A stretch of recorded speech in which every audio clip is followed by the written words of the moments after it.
Esto quiere decir que el agua pues realmente no va a tener ningún tipo de material particulado. La turbiedad es proporcional a la cantidad de partículas que tiene la muestra de agua. Entonces, igual, una turbiedad de 2, aunque parece bajita, realmente es alta. Alta comparado con otros países. Entonces, pues simplemente lo que se recomienda y los laboratorios o las empresas de servicios públicos que tienen sus procesos estandarizados trabajan con turbiedades máximas de 0,7. ¿Y por qué? Y en este sentido sí voy a ser muy enfático porque la turbiedad, como les dije hace un momento, son partículas que están en el agua. Pueden ser partículas muy pequeñas, pero en esas partículas es donde se encapsulan los microorganismos. Y así yo tenga cloro en el agua, si tengo turbiedad, estos microorganismos no van a ser afectados por el cloro. Entonces es una de las situaciones o de los problemas que encontramos en muchas de las aguas de Colombia o de Casanare, donde a pesar de que hay presencia de cloro, aún seguimos encontrando microorganismos. ¿Por qué? Porque tenemos turbiedades muy cercanas a 2 o turbiedades de 2. Entonces, si uno quiere asegurar la calidad del agua, pues debe tener turbiedades por debajo de una unidad nefelométrica de turbiedad. La conductividad es un parámetro pues que no nos dice mayor cosa, 1000 unidades o 1000 microsiemens por centímetro, pero no hay ningún, digamos, no hay ningún criterio que diga que 1000 es alto o 1000 es bajito. Pues sí, si el agua tiene más de 1000, pues no va a cumplir, pero realmente no es un parámetro que diga que el agua tiene un problema o no tiene un problema por tener conductividad alta. Sirve como un criterio de control de contaminación. Cuando nosotros tenemos una fuente de agua superficial y esta fuente de agua tiene su conductividad, pues normalmente esta conductividad no cambia. Si en algún momento, como operador de planta, observo que hay un incremento en la turbiedad, pues lo que debo hacer es revisar si es que, perdón, en la conductividad. Si hay un incremento en la conductividad, debo revisar si existe algún tipo de vertimiento industrial aguas arriba de la captación, porque la conductividad se incrementa es por descargas, por lo menos, por ejemplo, si llega a haber un derrame de algún contaminante o algo que llegue a ingresar al acueducto. Entonces, esa es una medida como de control en caso de alguna contaminación, pero realmente la turbiedad no es un parámetro digamos, que vaya a afectar. Una turbiedad de más de 1000 no afecta nada y ya lo vamos a ver más adelante en un índice que se llama IRCA. Alguien había levantado la mano, yo no le presté atención. Si quiere hablar, lo escucho, me disculpan, pero no estaba mirando ahí el, el chat, no, sino el participante.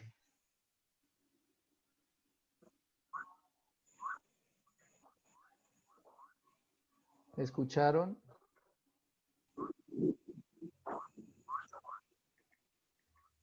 Sí, es que se fue la luz y me quedé sin datos. Digo, sin internet, estoy con los... Bueno, pues no pasa nada, pero ¿para qué levantaba la mano? ¿Para contarme eso? No, no, es que se fue el internet, entonces puede estar, de pronto estar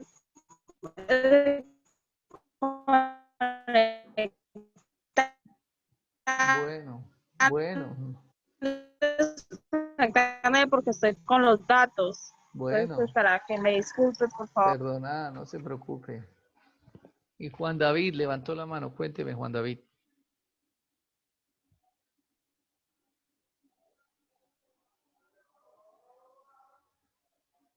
Ríos William levantó la mano, cuénteme, William.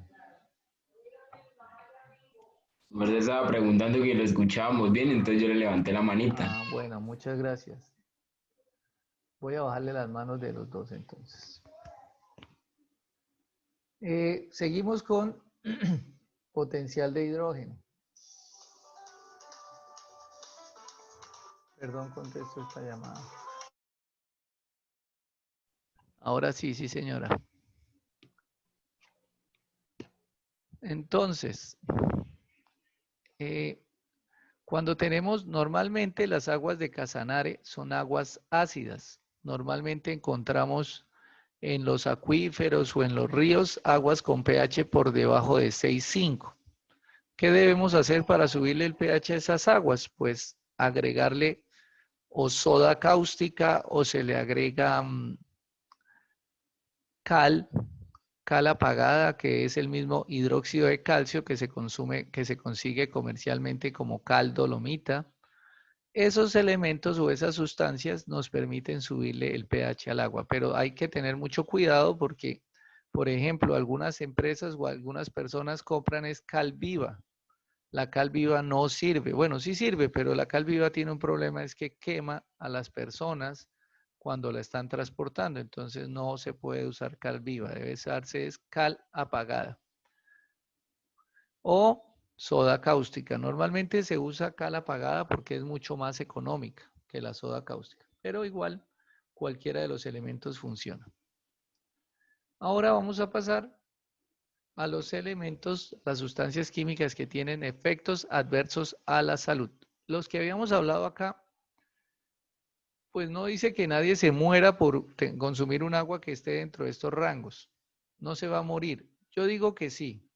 La turbiedad yo opino que la deberían poner con efectos adversos a la salud, porque la turbiedad indirectamente es la causante de muchas enfermedades, porque como les decía, ahí es donde están los microorganismos encapsulados y son los que generan las enfermedades. Entonces, estas sustancias que están acá en la tabla 2 son unas sustancias preocupantes, llamémoslo así, porque todas estas, si llegan a estar en concentraciones por encima de este valor, pues vamos a tener unas consecuencias adversas a la salud. Es decir, la persona o se puede enfermar o puede morir.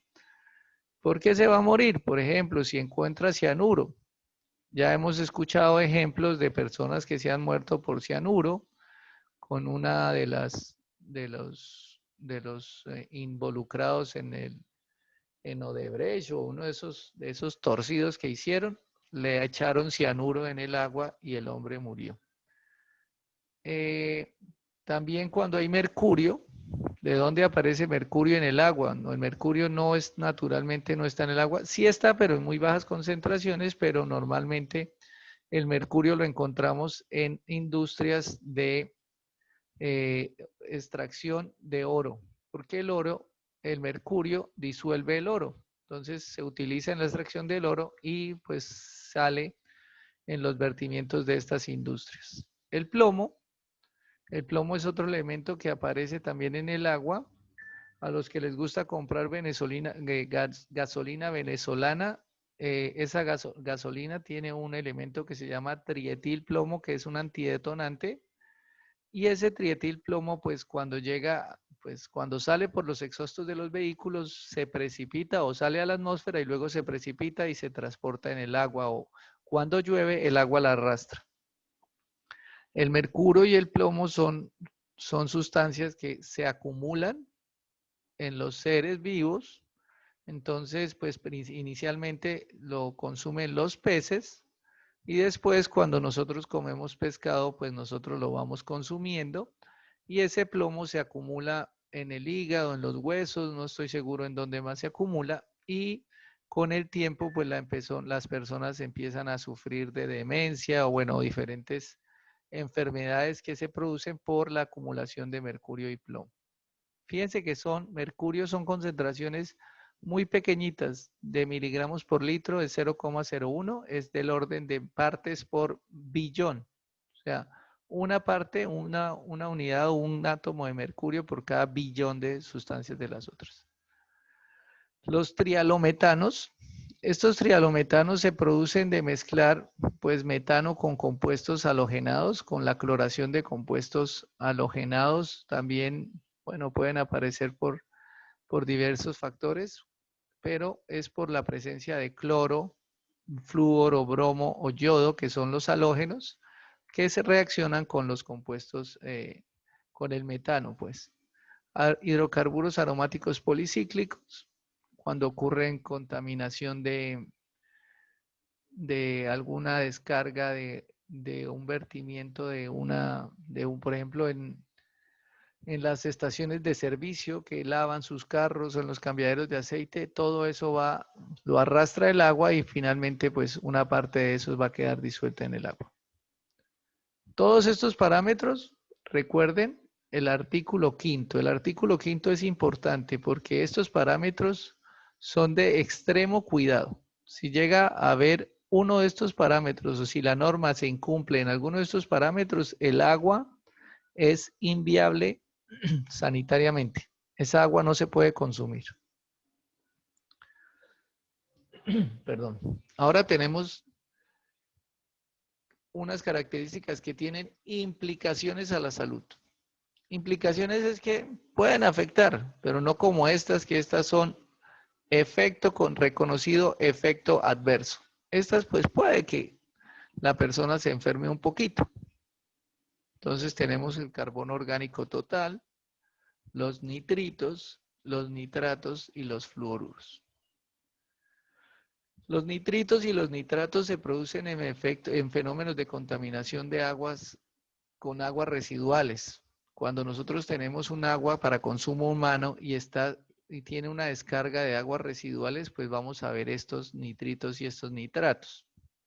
Entonces, en el agua de Yopal no deberían haber estas sustancias, pero dado que en algunas ocasiones cuando la empresa capta aguas del río Cravo Sur, pues podemos encontrar esas sustancias porque el río Cravo Sur recibe las descargas de municipios como Paya, Pisba, Labranza Grande, El Morro, la Marroquín, y todas esas actividades económicas que se desarrollan a lo largo de la ribera del cauce del río Cravo Sur están generando descargas y esas descargas se descomponen y generan pues la presencia de estos elementos. ¿Aló?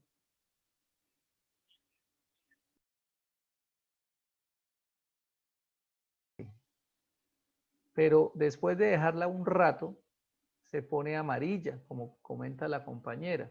Esa amarillo o esa tonalidad que toma el agua se debe a que el hierro, cuando está en el pozo profundo o cuando está en el acuífero, el hierro está en una forma que es soluble.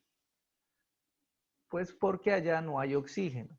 Pero cuando el agua sale y entra en contacto con el aire, pues ese hierro se oxida con el oxígeno del aire y se vuelve insoluble. Y esa es la coloración amarilla que tienen las aguas calichosas. En algunos casos puede ser solo la nata, pero hay en otros casos donde ya toda el agua se pone muy amarilla y eso sí es cuando las concentraciones de hierro son muy altas. Agua calichosa, pues las más feas pueden tener hasta 2 o 3 miligramos por litro y es la que le digo que se forma una lata por encima. Pero ya las que son muy amarillas son con concentraciones de 8 o 9 miligramos por litro. ¿En dónde hemos encontrado aguas así?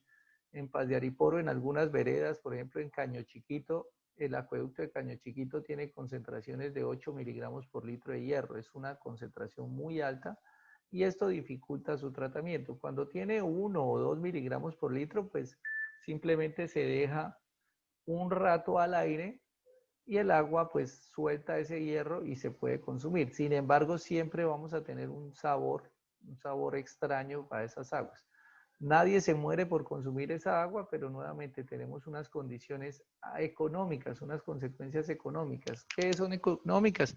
Pues que le va a dañar la ropa a la gente, le daña los sanitarios, los enchapes, bueno, todo lo demás.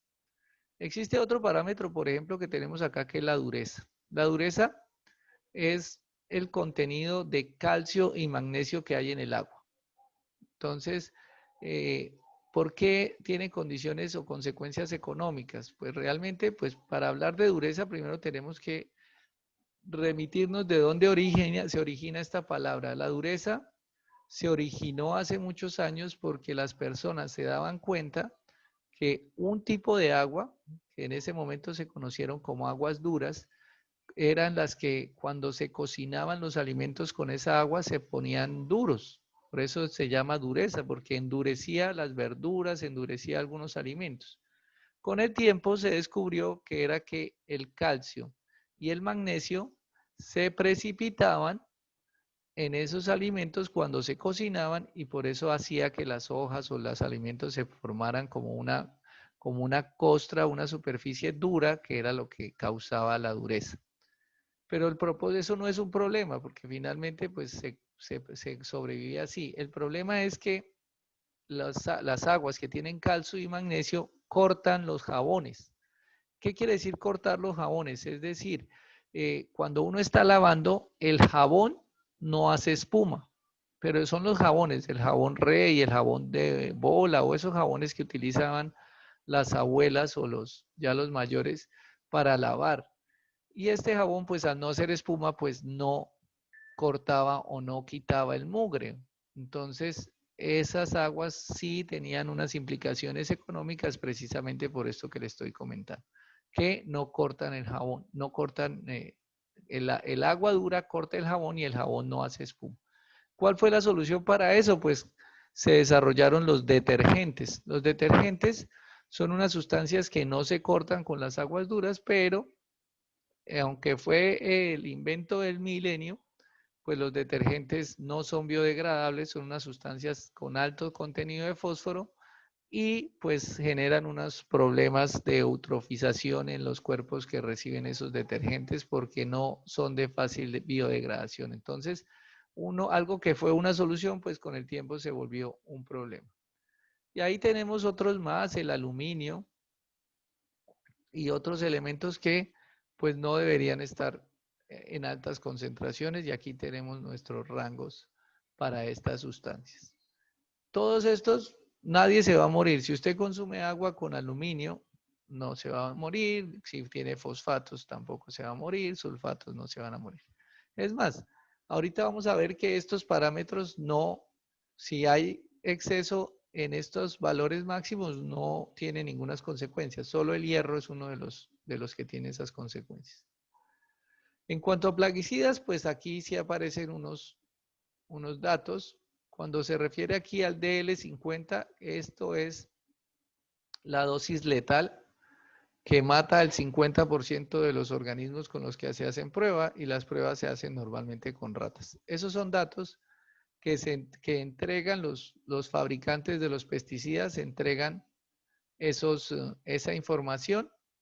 Entonces nosotros, primero, pues debería estarse haciendo todos estos análisis en las aguas de los ríos Meta o de los ríos que están aguas abajo de los cultivos de arroz, porque ahí sí que se aplican pesticidas, agroquímicos y todo lo demás, pero realmente aquí en Casanare es muy poco lo que se sabe de ellos.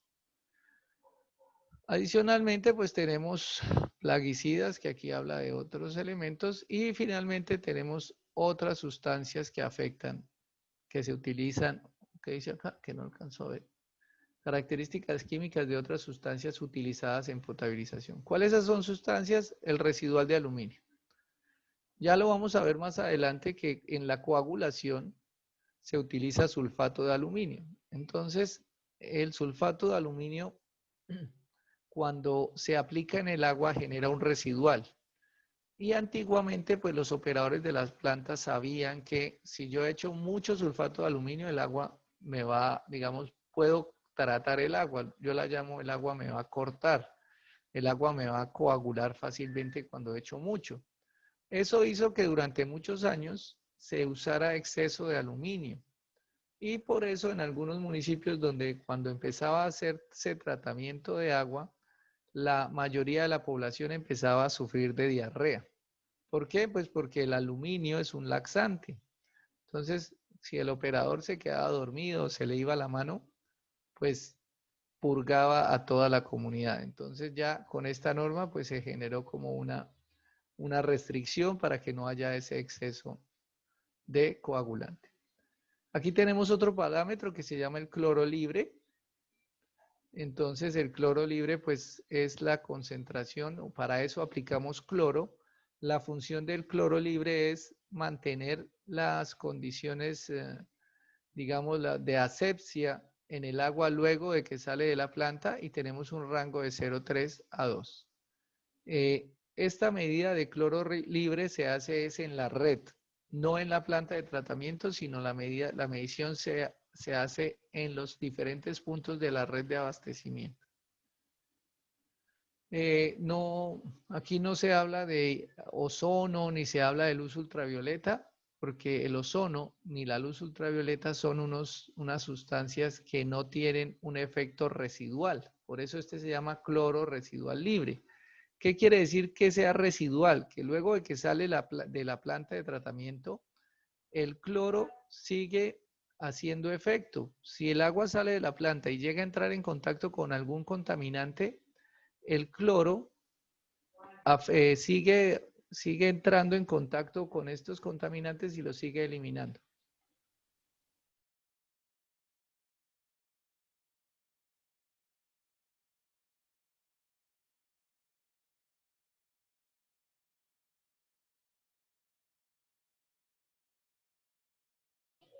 Ya continuamos, un segundo, gracias. Ay, Dios.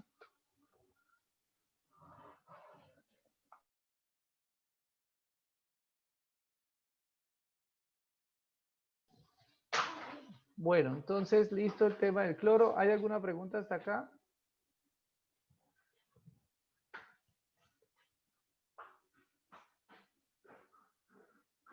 ¿Aló? ¿Hay alguien ahí? Ingeniero, buenas noches. Buenas noches, Liliana. Señor. Buenas noches, ingeniero. Qué pena, lo que pasa es que las clases anteriores no pude ingresar debido pues a la legalización de la matrícula, y hace un momento tuve un pequeño percance con el internet, y pues en la llamada a la lista, en la primera estuvo, pero después ahí fue cuando tuvo el problema con el internet. Entonces, profe, tengo como preguntas: primero, si están grabadas las clases, están en el Ágora para poderme adelantar, y segundo, si hay algún trabajo, exposición, grupos, porque estoy totalmente perdida. Qué pena, profe. Bueno, pues las clases sí están grabadas y el tema de los grupos, ¿tú estás en el grupo de WhatsApp? No, señor. No, mire, si quiere ahorita le comparto por el chat mi número de WhatsApp para que me escriba y le comparto. Ya cuando esté en el grupo de WhatsApp o ahorita sabe quiénes son sus compañeros, le pido el favor que se comunique con alguno de ellos que conozca y ellos le van a contar todos los elementos de la clase, porque gasté 2 clases para hacer eso y pues me da pena con los demás volver a repetir lo que ya hemos hablado.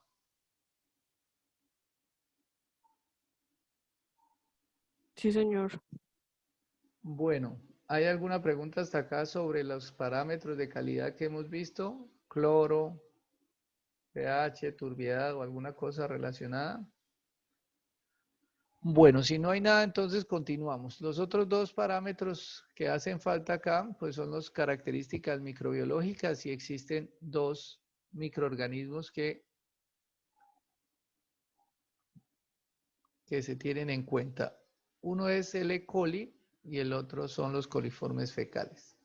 ¿Qué es el E. coli o para qué sirve el E. coli o qué nos indica el E. coli y qué son los coliformes fecales? Bueno, totales. El E. coli es un coliforme, es un organismo coliforme que se conoce como coliformes fecales. Y ustedes ya pues al escuchar el término fecales pues se imaginan que es un organismo que está en las heces fecales. Y este E. coli está en las heces fecales de los hombres, de las personas, no de los hombres, porque en general de los humanos, llamémoslo así. Entonces, cuando hay este E. coli, siempre vamos a estar temerosos de que hay contaminación, o estamos seguros de que hay una contaminación por descargas de aguas residuales domésticas. Entonces, la presencia de E. coli ya prende las alarmas, ya indica un alto riesgo. Los coliformes totales son también producidos por las heces fecales, pero son por las heces fecales de los animales, no de las personas. Pero igual, pues tiene su riesgo. No es tan grave como las heces fecales humanas, pero igual tiene su riesgo. Y aquí hablan de los mecanismos como se deben medir. Existen otros 2 microorganismos que se llama Giardia y Cryptosporidium. Estos son unos microorganismos que ya son más grandes y tienen pues unas propiedades mucho más complejas que estos 2. Pero realmente estos 2 son graves, pero la presencia de estos 2 es mucho más grave. Y esto, pues el problema es que estos sí se hacen fácilmente, los coliformes totales y los fecales. Su análisis es muy fácil y el de esto es muy costoso. Entonces, ¿qué pasa? Que en Casanare o en Colombia en general, estos análisis casi no se hacen. Y cuando se hacen, pues normalmente aparecen esos microorganismos. Aquí están los criterios de calidad. Entonces, los dos microorganismos que hablamos primero, los coliformes totales y el E. coli, hay diferentes formas de medirlos. Entonces, hay una técnica que se llama filtración por membrana, otra técnica que se llama enzima sustrato, sustrato definido, presencia-ausencia. Cuando hagamos el laboratorio, de pronto vamos a mirar algo de esto. Pero realmente, si ustedes vieron microbiología por allá en quinto de primaria, yo no sé en qué semestre vieron por allá eso, pues hay diferentes técnicas. Lo que uno debe es escoger un sustrato, por eso aquí, por ejemplo, existe el sustrato definido, donde solo se van a reproducir estos microorganismos. En el laboratorio de Unisan Hill hay un sustrato donde, por ejemplo, los coliformes totales se desarrollan y toman una coloración azul y los fecales toman una coloración roja o al revés, no importa. Lo importante es que mediante coloraciones los podemos detectar. La norma es muy clara. En todos, marca 0. O sea, no debe haber ni un solo microorganismo. 0. Aquí dice menor de 1. Pues menor de 1, pues son 0. Eso no hay ninguna otra. 0 microorganismos o ausencia. En todos, digamos, el resultado es semejante. Puedo hacer las 4 técnicas. Las 4 técnicas son válidas. Cualquiera de las 4 es válida. Pero el resultado en todas debe ser el mismo. 0 microorganismos o no deben haber microorganismos. Entonces, es importante entender que en el agua potable no deben haber ningún tipo de microorganismos de estos tipos. Pueden haber de otros, pero de este tipo no los hay. Y aquí, pues, ¿cómo aseguro que no hayan microorganismos? Pues con el cloro. Por eso arriba hablábamos de cloro residual libre. No deben haber microorganismos porque el cloro es el que elimina los microorganismos. Pero luego, nuevamente, menciono el tema de la turbiedad. Si el agua tiene turbiedad,